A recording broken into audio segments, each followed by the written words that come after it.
오늘 본문에는 두 가지의 아주 중요한 인간관계가 나와요. 그 첫 번째는 남편과 아내의 관계, 둘째는 부모와 자식의 관계입니다. 저와 여러분 모두는 가정 속에서 살아가죠. 그리고 저와 여러분의 행복과 불행의 많은 부분이 사실은 그 관계 속에서 결정이 됩니다. 가정이 평안하면 삶에 힘이 생겨요. 그런데 가정이 무너지면 자연스럽게 삶 전체가 무너진단 말입니다. 그렇기 때문에 이런 관계 속에서 성공하는 사람은 행복한 삶을 살아갈 가능성이 매우 높고요, 실패하는 사람은 삶 전체가 어려워질 가능성이 아주 크다, 이렇게 말씀드릴 수 있습니다. 자, 그러면 어떻게 해야 건강한 가정을 이룰 수 있을까? 어떻게 하면 행복한 관계를 만들어 갈 수 있을까? 굉장히 중요한 문제예요. 근데 감사하게도 오늘 본문에는 말이죠, 우리에게 아주 중요한 두 가지 원리를 말씀하신단 말입니다. 저와 여러분이 행복할 수 있는, 저와 여러분의 가정이 정말 사랑스러울 수 있고 행복할 수 있는 비결이 어디에 있느냐? 두 단어에 있어요. 하나는 순종이고 하나는 사랑이다라는 거죠. 자, 그런데 이 원리를 말씀하시기 전에 사도 바울은 먼저 가장 중요한 대전제를 또 말씀하고 있어요. 그게 오늘 본문 앞절인 21절입니다. 이 모든 것은 가족들이 그리스도를 경외함으로 피차 복종하는 데 있다. 온 가족이 그리스도를 경외하기 때문에 그 안에서 할 수 있는 일들임을 말씀하고 있단 말이에요. 그러니까 성경이 말씀하는 질서는 어느 한 사람에게 유리한 것이 아니에요. 어느 한 사람이 일방적으로 군림하는 것을 이야기하지 않습니다. 우리 모두의 주인이신 예수 그리스도를 경외하는 마음으로 서로가 서로를 귀하게 여기며 살아가는 것을 말씀한다는 거죠. 그러므로 오늘 말씀은 누군가를 억압하거나 지배하기 위한 말씀은 절대 아니에요. 하나님께서 세우신 아름다운 질서를 통해서 서로가 서로를 살리고 서로가 서로를 세우는 행복한 삶을 살아가는 비결이다라는 것이죠. 자, 오늘 본문 5장 22절, 6장 1절은 이렇게 말씀하셔요. 아내들여 자기 남편에게 복종하기를 죽게 하듯 해라.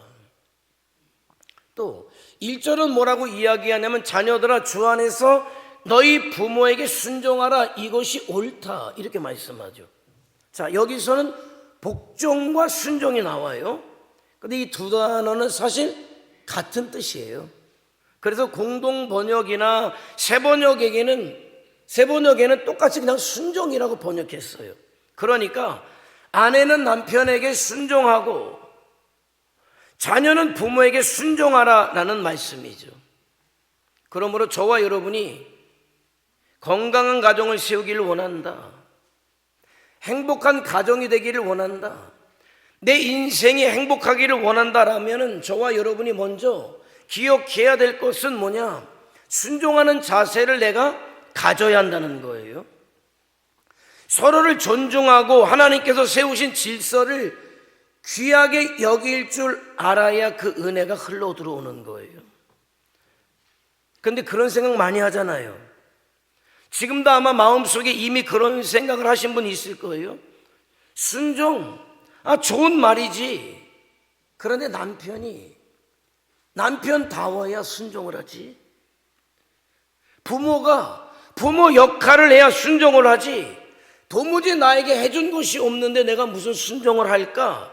아마 이런 생각이 드는 분도 있을 거예요. 그런데 여러분 기억할 것이 있어요. 순종할 만한 사람에게 순종하는 것은 누구나 하는 일이잖아요. 누구나 하는 일을 굳이 성경에서 말씀할 필요 없잖아요. 순종을 명령할 필요가 없어요. 왜? 자연스럽게 될 일을. 그런데 사도 바울이 순종하는 것에 대해서 조건을 달고 있지 않다는 거예요. 조건 없는 순종을 말씀할 때에는 그것이 관계를 세우는 아주 중요한 원리가 되기 때문에 그렇다는 거죠. 하나님은 세상을 질서 있게 창조하셨죠. 그렇기 때문에 하나님께서 만드신 모든 피조물 가운데는 하나님의 질서라는 게 존재해요. 물이 높은 곳에서 낮은 곳으로 흐르는 것, 하나님의 질서죠. 만약 그 질서가 무너진다면 세상은 혼란에 빠질 겁니다. 마찬가지로 인간이 함께 살아가는 가정에도 하나님께서 세우신 분명한 질서가 있음을 알아야 돼요. 아내가 남편을 존중하고 자녀가 부모를 공경하도록 하셨단 말입니다. 이것이 하나님의 질서다. 여러분의 어떤 감정이나 생각을 묻는 게 아니라 하나님의 질서를 말씀드리는 거예요. 그래서 내 생각과 내 감정과 상관없이 그 하나님의 질서에 순종하고 그 하나님의 질서를 존중할 때 하나님께서 예배해 놓으신 은혜들이, 축복들이, 유익들이 그 가정 속에 흘러 들어오게 된다는 것이죠. 물론 기억할 것은 있어요. 성경이 말씀하는 순종은 죄까지 묵인하라 이런 말씀은 아니에요. 폭력과 학대가 있는데도 잘못된 행동까지도 참고 견뎌라 그런 것은 아니에요. 성경적인 권위는 군림이 아니라 책임임을 말씀드리는 거예요. 그리고 성경적인 순종은 인격을 파괴하는 굴종이 절대 아니란 말이죠. 그리스도 안에서 서로를 살리고 서로를 세우고 서로를 행복하게 하는 질서임을 말씀드려요. 요즘 얼마나 우리 사회의 가정의 위기가 큽니까? 왜 가정이 점점 무너질까요? 오늘날은 서로가 자기 권리만을 너무나 지나치게 강조하기 때문에 하나님께서 세우신 질서마저 무너뜨리고 있기 때문에 가정의 위기가 온 거예요. 내 생각만이 옳고 내 입장만이 중요하다라고 생각하기 때문에 그래요. 남편은 남편의 입장에서만 생각하고 아내는 아내의 입장에서만 생각하고 자녀는 자녀의 입장에서만 생각하고 부모는 부모의 입장에서만 생각하기 때문에 다시 얘기하면 그 세우신 가정의 질서가 무너지기 때문에 가정이 무너진다는 거예요. 여러분, 부부가 경쟁 관계입니까? 한 몸이에요. 누가 더 세고 누가 더 약합니까? 절대 그런 게 아니에요. 누가 주도권을 잡아야 합니까? 아니, 그건 마귀가 가져온 생각인 것이죠. 성경에서 부부는 뭐라고 이야기합니까? 한 몸이라고 이야기해요. 다시 얘기하면 남편이 살아야 아내가 살아요. 아내가 살아야 남편이 산단 말입니다. 서로가 서로를 세워줄 때 함께 행복해지는 거죠. 그래서 지혜로운 아내는 남편을 무시하지 않아요. 지혜로운 아내는 남편을 존중하고 세워줄 줄 안단 말이에요. 그렇게 할 때 남편도 자신감을 얻게 되는 것이고 자신감을 얻은 남편이 더 책임 있게 가정을 돌본단 말이죠. 탈무드에 이런 말이 있어요. 딸아, 만일 내가 남편을 왕처럼 존경한다면 그는 너를 여왕처럼 대우할 것이다. 물론 이 말이 남편의 권위만을 강조하는 것은 절대 아니에요. 결국 서로 존중하고 세워질 때 가정이 행복해진다는 의미를 전달하고 있단 말이죠. 남자들이 가장 힘들어하는 것이 무엇입니까? 자존심이 무너지는 거죠. 큰 자존심이든 작은 자존심이든 그가 가지고 있는 남자로서의 자존심이 무너질 때 가장 힘들어요. 그래서 아내가 남편을 무시하고 함부로 대하면 갈등이 깊어져요. 결국은 문제가 와요. 그렇기 때문에 아내는 남편을 존중해 주어야 하고, 남편 역시 그 존중에 걸맞게 책임 있게 가정을 사랑으로 섬겨야 함을 기억하시기 바랍니다. 부모를 공경하는 것도 마찬가지예요. 여러분, 부모가 완전하기 때문에 공경합니까? 아니요. 하나님께서 세우신 부모의 자리가 귀하기 때문에, 그 자리를 귀하게 여기기 때문에 공경하는 거예요. 나에게 무엇을 해 주었기 때문에 공경하는 게 아니라 내 아버지이고 어머니이기 때문에 공경한단 말입니다. 오늘날 얼마나 세대 간의 갈등이 심합니까? 부모는 자녀를 헤아리지 못해요. 자녀는 부모를 답답하게 생각합니다. 그런데 하나님께서는 우리에게 부모를 공경하라 이렇게 말씀하셔요. 부모님이 연세가 드시면 판단이 느려지죠. 시대를 이해하는 감각도 둔해질 수 있어요. 그렇다고 함부로 말하고 무시하기 시작하면 가정의 사랑이 식어질 뿐 아니라 깨지는 것이고, 여러분, 내가 그렇게 하고 있는 그것을 내 자녀가 보고 있다는 것을 알고 그 열매는 20년, 30년 후에 내가 또 먹게 될 것을 여러분 분명히 알아야 합니다. 부모를 공경한다는 것은 말이죠, 단순히 예의의 문제가 아니에요. 명령하신 하나님에 대한 태도의 문제임을 알아야 돼요. 하나님께서 오늘 부모 공경에 약속까지 붙여주시잖아요. 2절 3절 뭐라고 말씀하십니까? 내 아버지와 어머니를 공경해라. 조건이 있지 않아요. 아버지이기 때문에, 어머니이기 때문에 공경해라. 이것이 약속 있는 첫 계명이니 내가 잘되고 땅에서 장수할 것이다. 하나님의 말씀을 어기면서 잘되려고 하지 마세요. 그건 하나님을 대적하는 거잖아요. 언제까지 하나님의 말씀을 이겨먹으려고 할 겁니까? 아니요. 하나님의 말씀이 내 감정과 상관없이 인정이 될 때 여러분은 신앙인이에요. 하나님의 자녀란 말입니다. 하나님의 말씀대로 내 삶대로 하면서 내 욕심은 있어서 이 땅에서 좀 잘 살아보겠다. 여러분, 그거는 여러분 스스로를 하나님 앞에서 속이는 거예요. 하나님의 말씀이 순종이 될 때 하나님은 축복하시겠다고 하는데 순종도 안 하면서 왜 나에게 축복하시지 않느냐 묻는 것 자체가 이미 그건 어불성설인 거예요.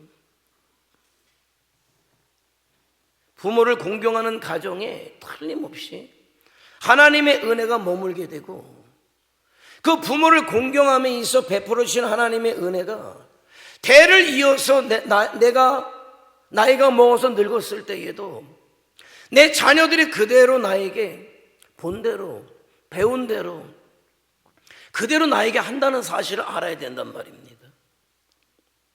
사랑은 어떨까요? 그러면 사랑, 아내가 남편에게 순종하라고 했다고 해서 남편이 가정의 폭군이 되라 이런 말 아니에요.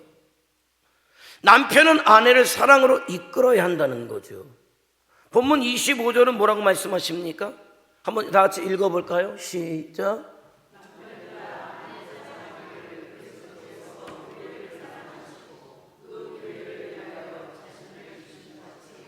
여러분, 사랑이 쉬울까요? 순종이 쉬울까요? 사랑이 더 어려워요. 사랑이 더 어렵습니다. 남편은 아내에게 순종만 요구해서는 절대 안 되죠. 사랑해야 돼요. 근데 어떻게 사랑하라고 말씀하십니까? 그냥 대충 조금? 아니요. 오늘 말씀은 그리스도께서 교회를 사랑하시고 자신을 주심같이 하라. 그리스도의 사랑은 어떤 사랑입니까? 자기 목숨까지 내어주신 사랑이에요. 그러므로 남편은 자기 유익만 구하지 말고 희생적인 사랑을 아내에게 또 가정에 해야 된단 말입니다. 고린도전서 13장 5절은 사랑은 자기 유익을 구하지 않는 거다. 자기 감정과 자기 필요만 따라가는 것은 절대 사랑이 아니라는 거예요. 이런 말이 있잖아요. 한 인간을 사랑한다는 것은 그를 있는 그대로 받아들이는 것이다. 성경이 말씀하는 사랑이 그거란 말이에요. 상대방을 있는 그대로 받아들이는 것이 사랑이다. 그런데 많은 사람들은 사랑한다고 할 때 어떤 사랑의 대상을 생각할 때 자기 머릿속에 이상적인 모습을 그려놔요. 그리고 거기에 맞지 않으면 이내 실망하게 됩니다. 결혼도 마찬가지 아닙니까? 결혼 전에는 사랑한다고 하지만 결혼 후에 서로의 약점과 부족함을 보게 되면 실망하죠. 그런데 어디 뭐 성격이 똑같은 사람이 어디 다 있습니까? 사실 부부는 서로 다르기 때문에 서로를 채워줄 수 있는 존재란 말이에요. 그런데 가정이 깨어지는 가장 큰 이유는 뭐냐면 참된 사랑을 잃어버렸기 때문에, 그 얘기는 내가 원하는 모습일 때만 사랑하는 사랑, 내가 만족할 때만 사랑하는 그 사랑, 아니, 있는 그대로를 품어주는 게 진정한 사랑임을 알아야 돼요. 그런데 놀라운 건 이래요. 있는 그대로를 받아들이고 사랑하잖아요. 그러면 용납된 그 사람이 변한다는 거예요. 저와 여러분을 향하신 주님의 사랑을 딱 생각해 보면 돼요. 저와 여러분이 뭐 완전해서 사랑을 받았습니까? 그럴 만해서 사랑을 받았습니까? 그럴 만한 자격이 전혀 없음에도 불구하고 저와 여러분이 감당할 수 없는 주님의 사랑을 받은 자 아닙니까? 그래서 여러분은 어떻게 되었습니까? 그 주님의 사랑을 깨닫는 만큼, 그 주님의 사랑을 경험하는 만큼 바뀌어지지 않았습니까? 그 주님의 모습을 점점 닮아가지 않습니까? 어느 순간에 내가 받은 주님의 사랑을 전하는 자가 되고 있지 않습니까? 그렇기 때문에 우리가 사랑할 수 있는 이유가 있다면은 먼저 예수님께서 우리를 사랑하셨기 때문인 거예요. 우리가 순종할 수 있는 이유가 있다면 예수님께서 하나님께, 그 아버지께 끝까지 순종하셨기 때문이라는 거죠. 악기도 말이에요, 어떤 사람의 손에 들렸느냐에 따라서 어떤 소리가 나오느냐도 결정돼요.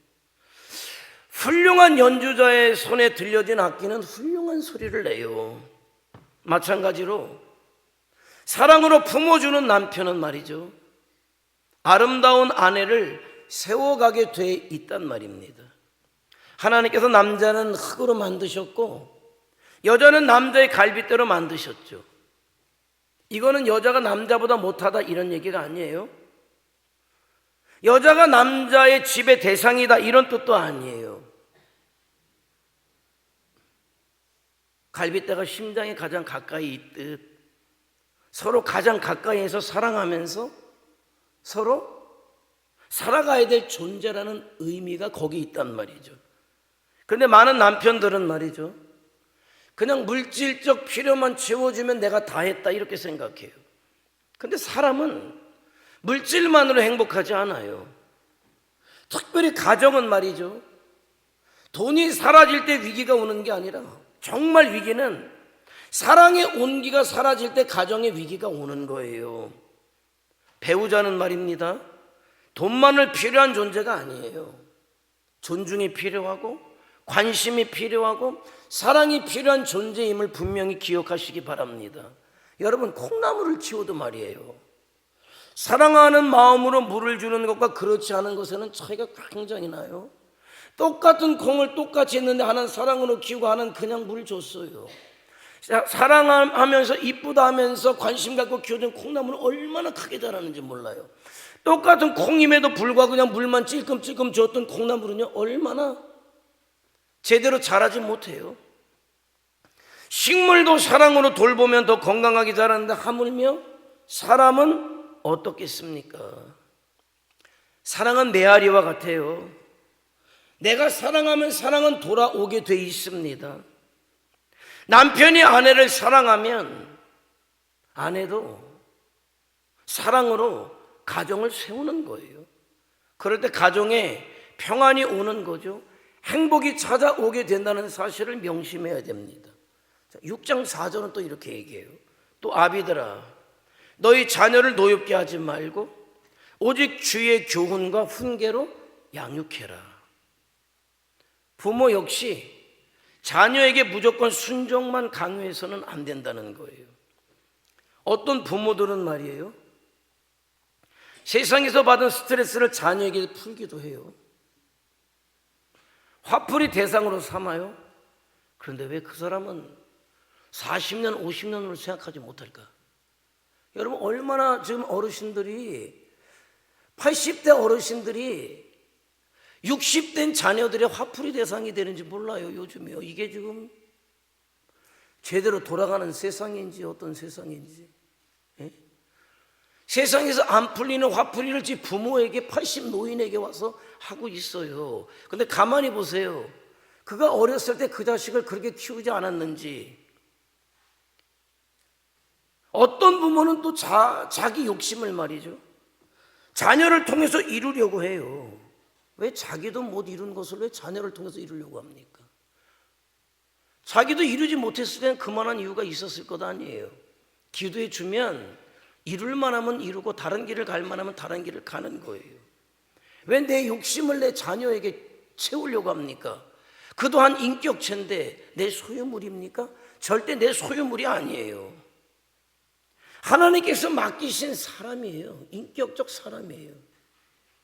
내가 낳았다고 내 소유물이 아니라 나를 통해서 세상에 보내신 하나님의 사람임을 기억해야 된단 말입니다. 그러니까 그 자녀를 노엽게 하지 말고 주의 교훈과 훈계로 양육하라고 말씀하는 거예요. 물론 자녀를 키우다 보면 속상한 일이 많죠. 화나는 일도 많습니다. 여러분만? 그럼 여러분이 여러분 부모에게는. 그러니까 나는 안 그런 척 하지 말고 그 자녀의 모습이 내 모습인 줄 알고, 그러나 우리 부모님은 신앙이 없었다면 다행히도 신앙이 있었으면 감사하고, 그럼 나는 우리 부모와 다르게 예수 그리스도 안에서 신앙을 가지고 있다면 끝까지 사랑으로 품어주라는 말이에요. 사랑을 먹고 자란 나무가 사랑의 열매를 맺게 돼 있습니다. 그런데 어떤 부모는 자녀가 기대에 미치지 못하면 사랑을 거두어요. 그러나 부모의 사랑을 잃어버린 자녀는 더 방황하게 된다는 것을 알아야 돼요. 그리고 방황의 열매는 여러분이 어느 날 받게 돼요. 여러분, 어느 날 받게 돼요. 여러분, 그게 무서워서 잘하는 얘기가 아니라 내가 잘못한 것이 그렇게 열매로 돌아온다는 것을 이야기하는 거예요. 내 자식이 잘났던 못났던, 내가 예상했던 대로 풀려나가든 아니든, 아니, 나는 단지 그의 뒤에서 든든한 버팀목이 되어주고 기도의 버팀목이 되어주면 되는 거예요. 있는 그대로 사랑으로 품어주면 언젠가는 사랑의 열매가 맺혀지게 돼 있습니다. 그게 우리 주님이 저와 여러분에게 주신 사랑의 능력이란 말이에요. 사랑하는 성도 여러분, 저와 여러분은 가정 속에 살아가요.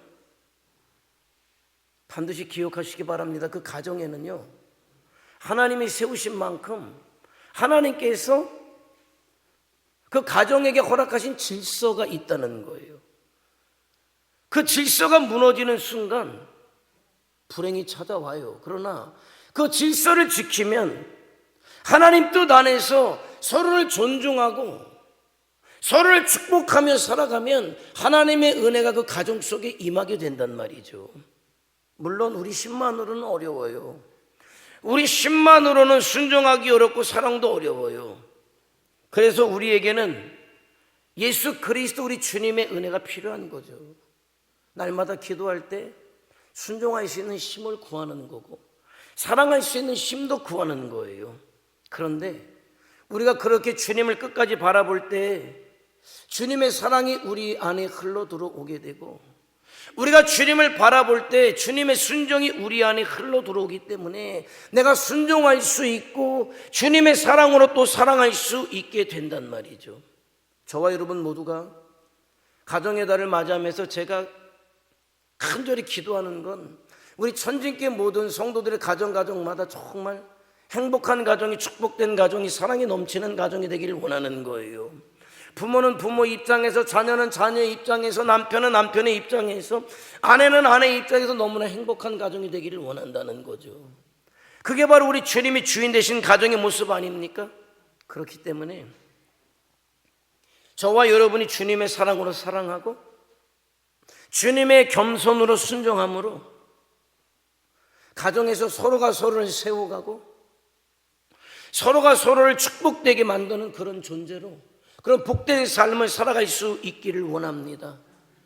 이 사랑과 순종의 원리를 늘 기억해서 하나님께서 함께 하시는 가정, 기뻐하시는 가정, 행복한 가정, 은혜가 넘치고 사랑이 넘치는 가정을 반드시 기필코 이룰 수 있는 우리 천주교회 모든 성도들, 저와 여러분 모두가 되시기를 주님의 이름으로 축원해 드립니다.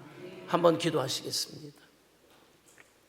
저와 여러분 가정의 달을 맞이하고 가정의 달을 살아가고 있어요.